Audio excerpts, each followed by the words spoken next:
Hi guys, দেখো আজকে কি পরিমাণে বৃষ্টি হবে বলে অন্ধকার করে এসেছে। জোরে হাওয়া দিচ্ছে প্রচুর পরিমাণে। দেখো সকাল 10:30 কি 11টা, তখন কি অবস্থা দেখো বন্ধুরা, অন্ধকার হয়ে এসেছে।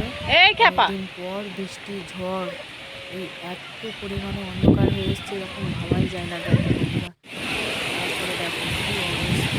প্রথমে যে অন্ধকারটা করে এসেছিল এখন দেখো কি অবস্থা, মানে এত পরিমাণে ঝড় হচ্ছে, এত পরিমাণে গাছপালাগুলো দেখো, প্রচুর বৃষ্টি হচ্ছে।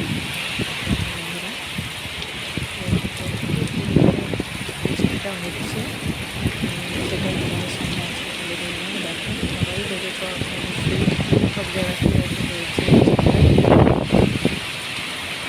একবারে ভাবতে ইচ্ছে করে। দেখো বন্ধুরা, কি পরিমাণে বৃষ্টি, ভাবা যায় না। দেখো বন্ধুরা, কি অবস্থা করে এসেছিল, দেখে নিশ্চয়ই কত অন্ধকার। তো এখন দেখো কি অবস্থা। দেখো এখন যে অন্ধকার করে এসেছিল, অত বৃষ্টি হয়েছে, তারপরে দেখো বন্ধুরা অনেকটা ঠান্ডা হয়ে গেছে। ঝড়ের শেষে দেখো চারিদিকে জল জমে গেছে, ওই যে জমিতে আর এই জল জমে গেছে। তো দেখো বৃষ্টির শেষে দৃশ্য, তো চারিদিক মেঘলা আকাশ। তো সবাই সাবধানে থেকো, সুস্থ থেকো, ভালো থেকো, টাটা বাই বাই, পরে দেখা হবে।